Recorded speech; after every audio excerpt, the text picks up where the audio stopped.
Hey, what's up, everyone? My name is Lionel. Hey, I'm your host for LT Productions, and you are watching I Watch You Watch. We are covering the Real Housewives of New York. This is their reunion. It may be episode 16. I can't remember. This is part one. I thought it was the best thing to do to cover it, especially at how emotionally driven I was after the finale. And if you haven't seen it, I did review it. As far as my feelings for what happened in that finale, it's within the playlist here. Please check it out. I appreciate everyone for coming to my channel. Please like this video and also subscribe to my channel. And you can leave your comments below. So let's get into this episode. Okay, I'm going to tell you this much. I wasn't bored with this episode, with this reunion. But let me tell you this. I was bored with Salt Lake City. First part reunion.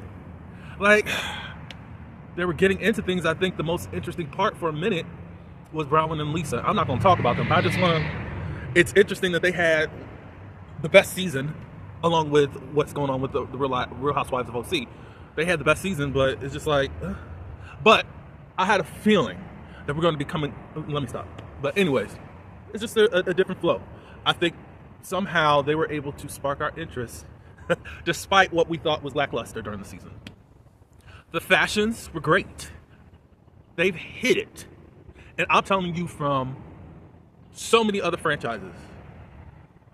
Atlanta started the pattern. They don't ever get credit. They don't ever get credit. And I hate it. If it is, it's like, oh, yeah. They get a little yang around the house, but they don't do it. Beverly Hills cannot do it. And they're supposedly having the most money and just don't know style whatsoever. And I'm not even a stylist. I'm not a fashion person. I promise you I'm not. Like, Atlanta and Potomac set a trend, at least dressing in a uniform color. But of course you can style yourself or whatever. The others just come as you are. New York did it well. Jenna is the only one that's really concerning me. And it's just like, why did you do this? She's in a bathrobe with her towel and some glasses, like she's going to sit on a beach or wherever in her cabana and just going to be waited on. And it's just like, what? Andy asked her, can he have it so that he can put it, I think, in the BravoCon thing or whatever. And she said, well, I have to return it. A rented bath towel. She said that cost $1,500. So the most you had to do is get a bathrobe and put a towel over your head. And you come to the reunion. I don't dislike Jenna, but it just feels like when you're trying to say that people are setting different standards, why I feel like it's a little bit disrespectful. As far as what we see, you know, I've been back and forth on, okay, cool. But I feel like how we've known housewife reunions to be, whatever, whack. Brynn, no, she tried to be Zsa Zsa Gabor. She believes that, well, she says that she's born on the same day as her. That mess was a mess. And also people think that she could be with child. She says that the person that she was supposed to be getting, and we'll get into that, well, I'll get into it now since we're here, Gideon, it's like when it's time to kind of commit to getting his sperm with her egg, it's not happening. So we're going to rule out that Brynn is pregnant. Some people said that she had the pregnancy nose, but her face is kind of, maybe she just did a procedure and it's still healing. I don't know. She cut her hair, but we knew that even in the confessionals. Brynn arriving to the studio for the reunion. She's just watching the last few episodes of the season. So she goes into whose room? I don't know. Jessel's room. And she was like, hey, I think everything will be great. You know, just need a little clarity over here. And Jessel's like, huh? She's like, have you watched everything? And she said, oh, I'm on the last episode. I'm going to be watching it now. So we see her watching it, and everything is from the viewpoint of, what about me? That's when I already knew I was going to be pissed off. Anyways, everyone comes out. Uba looks great. There was even a video about Uba saying, "I don't want first seat. I don't want it. I don't want it." But I mean, unfortunately, you and Brent are the main stars of the season because you guys had the most interesting drama. Somehow, Candace from Potomac has never had first seat, and she's been in drama since season 3. I don't get it. I don't get it. I don't get it. But it's nice seeing the black woman as first seat.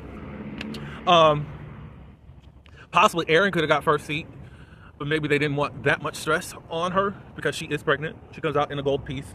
I have nothing to say. She's pregnant and good. Sai looked well, really good. I liked it.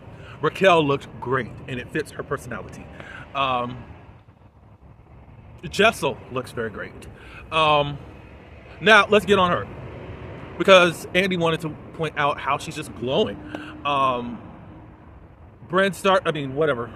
Jessel started talking about, she does get Botox. Brent's chiming in for some reason because I hooked her up.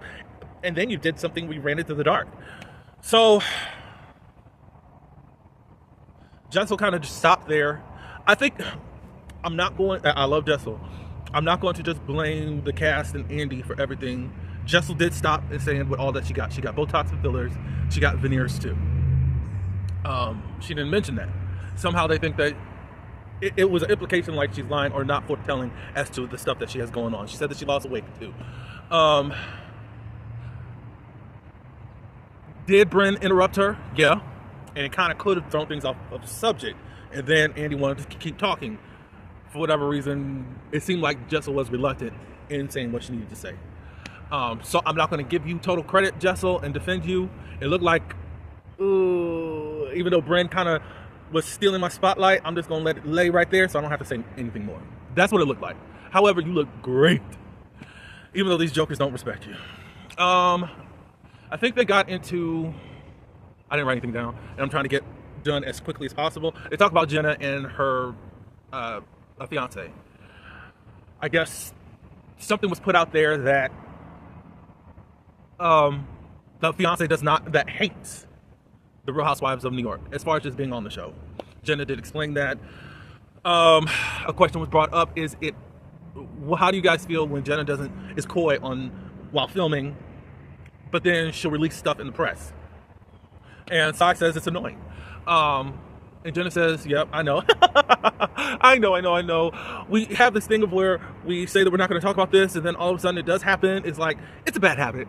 Just say that you don't want these jokers to know about your business. Just say that. And you'd rather the press cover it than the place that you're getting a check from. That's how I see it, Jenna. There's no way around it. I don't hate you, but it's just like you think that you get to get a pass to not say stuff, and it's not cool. They get on the whole thing about does Sai hate Jenna. Somehow, it went from Brent was the one that said that Sai hates her to Jenna telling Brent that she's hearing all these people around the city saying that Sai has all these things to say, and I guess she hates me. Brent says what she said when she got in contact with Jenna. Well, I said, well, if all these people got all these things to say, then I guess Sai hates you. But what we saw in the premiere episode, Jenna says that Brent said that you hated her. We never really got that cleared, and I was over it. Sai took over and just went into Bryn. Like, I think that she should have went into Bryn during the season. That could have been very, very hot. Like, y'all, it's cool that you got steam for the reunion, but where was the steam during the season? Because all she was in her corner crying to her brother, and then on the trip to Jenna, she had to lay in bed. About Sai won't talk to me. Uber won't talk to me. But then you were picking at her. She did that. So it's like, it would have been great if you guys actually confronted each other. Y'all tried to talk it out during the time I went to Erin's other house. But it was just like, this is some of this energy I would have liked to see from you, Sai, from the season. But I know that you were trying to, how can I say this, trying to get your reputation better because people hated you. But so you did nothing all season. Just saying. They talk about Sai and Pavitt's beef. She wants an apology for being called a B, and also by, I'm not going to say it on YouTube. So, but she acts like she's okay about calling him Dorrit, or what is it? Dora. And also the one that is going to Vietnam to cheat on his wife. So, and I'm glad that Jessel was like, look, he's thinking about it. And Pavitt, don't think about it no more. Only think about your family and your children and possible children. Because this woman is now saying, I was triggered. Why are you guys having all these triggers about stuff that we don't know about? We didn't know. It was not expressed that her mother was dealing with BIPOC. It wasn't. And now you're so triggered. I don't like that side. And no, Pavitt, don't apologize. It's even. I think Jessel also said that. It's quite even. So he's thinking about that. I'm glad Jessel said that, because you don't deserve it. Calling a woman, but you can call a man a slut, a cheater. You can call that. David would do it. So David owes Pavitt an apology for getting into the mess with you last season, as far as trying to question him on your behalf about what he's doing over there in Vietnam. Where's that apology? No, whatever. Shut up. We talk about Erin and everything that's had been going on with her. We got her package. Abe selling his Bitcoin, and mother going through cancer, talking about her unaliving, and also her father. And we also know that Erin's father did pass away probably like 2 months after filming or whatever. So we get into all that, and they talk about the cancer thing. She knew that he was sick, but did not know it was to that point of it being terminal. I don't think we got an update on what's happening with the mom. I know that she moved in with Abe and Erin. Of course, we know that she's pregnant. Andy suggested that she named the child after her father, and she said, well, we already have one. Elijah is named after the father. We talked about the Bitcoin. She said, I was pissed about that. Abe puts me through, I wish I had the right word to say. I'm saying a lot, but there was a little bit more edge to it. But she says that's my love, that's my heart. Okay. Because it sounded like you don't like the stuff that Abe does to you, but you put up with it. And then you want to put the nice spin of, that's the love of my life. So basically, you're saying that I ain't going nowhere, no matter what he does. They talk about the unaliving. She said that she's gotten a lot of messages, even from other housewives, that text me too. And of course, she did not reveal the names. That's their thing. Jenna, it was asked, Jenna, why did you express what you did? She said, well, as far as saying that she also unalive. She said, well, I didn't want Erin hanging out on a limb by herself, and I decided to say it. When I got home, I realized, oh man, I just said this on film. In the after show that we never saw, I'll have to look on Peacock because I didn't know that there was an after show for New York. Raquel says it to Erin during that episode. And they're all saying, these were moments that we forgot the camera was there. That's what we need. That's what we want y'all to do. Ding, ding, ding, ding, ding, ding, ding, ding, ding. And that was one of the best episodes that I saw, because I saw some vulnerability. I saw some realness. I didn't see any produced stuff. I didn't see, well, I'm going to say this, but I'm not going to say that. That's what we need, y'all. I don't know who's coming back, because they already put up a sign on there. They're looking for more wives for New York. So New York is getting another season, no matter how much y'all was on Twitter trying to get it canceled, just so you can have back your drunk old ladies that you laugh at and not laugh with. The ladies, I could get into all that.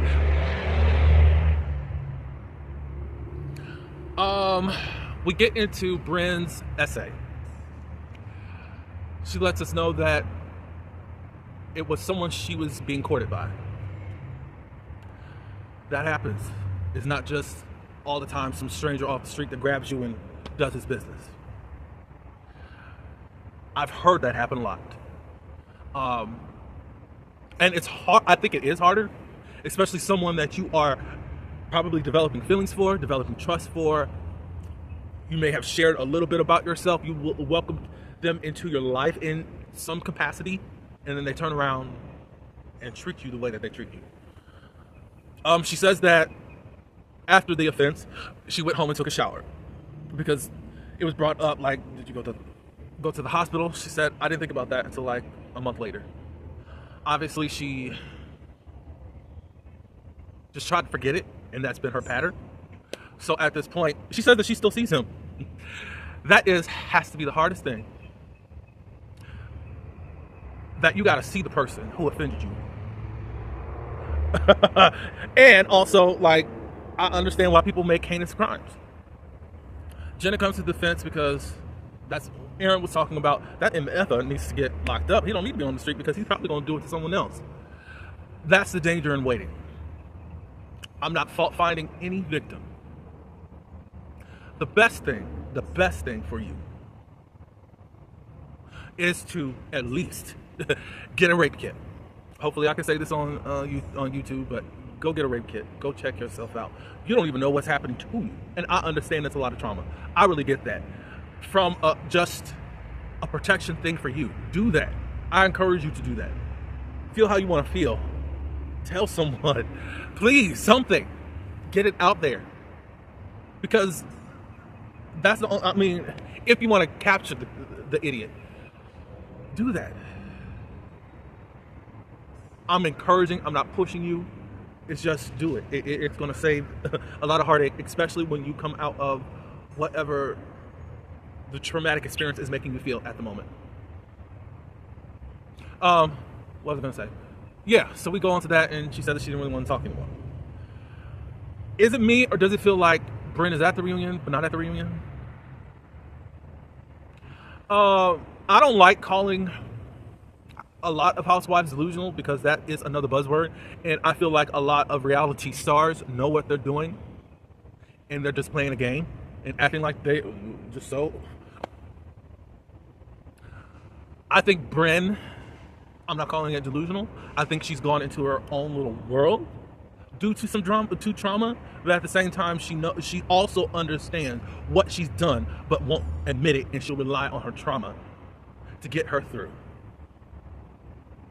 That's all I gotta say. We get on Jessel.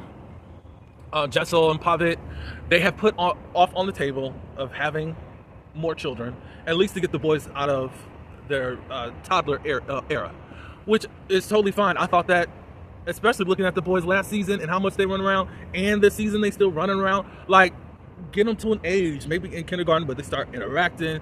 And I mean, I think they're interacting with children their age, but it's like, let's get them to the place where they're able to comprehend a little bit more and to be, I don't want to say respectful, but to be more, I don't know, control, I don't want to say, can occupy on themselves, not getting themselves into mischief. It's going to happen, but at a totally different level than what they're doing now at college, because they're doing everything as they're trying to discover their life and how they're gonna move and all that good stuff. So less rambunctious.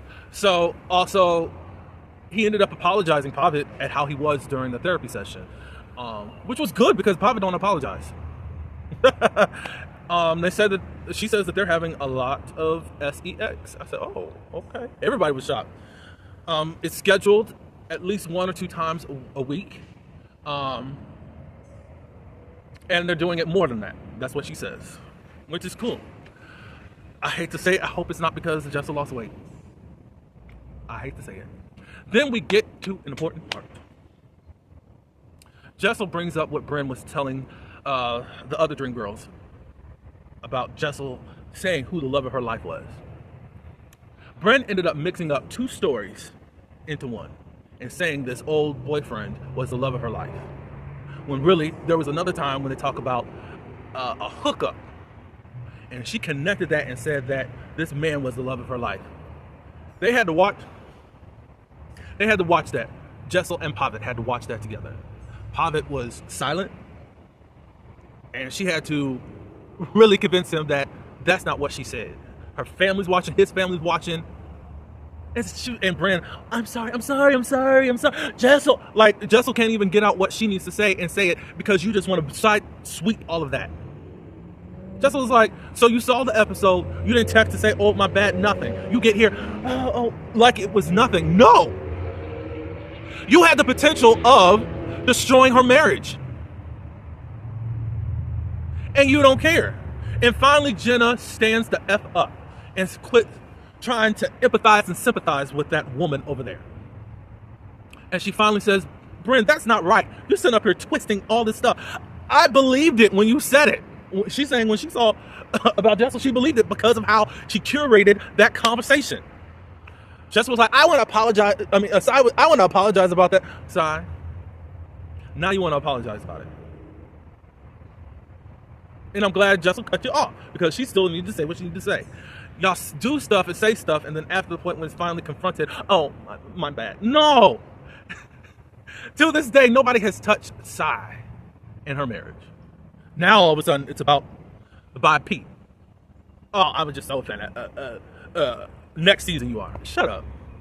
I don't like that. Erin got into Bryn a little bit, but I think she's going to get into more of her next episode. But Jenna's like, no, Bryn, because Bryn wanted to, put her spin. She wanted to try to find a way to explain. No, there is no explanation. You lied to try to make some story juicy, and you are affecting other people. You're a liar. And that was the end of the episode. To me, it was quite interesting. Hopefully you guys got something out of it. Bryn, you are really something. I hope you get the help that you need. I hope that you want to get the help that you need. Let me say it that way. And you actually do it. That's all I do have. Let me know in the comments what you think. I'm ready for part 2. I think that there's only 2 parts. And we'll go from there. I'm thinking. I don't know for sure. But y'all will see me next week. Be prepared for the Beverly Hills one later in the nighttime. And until then, peace.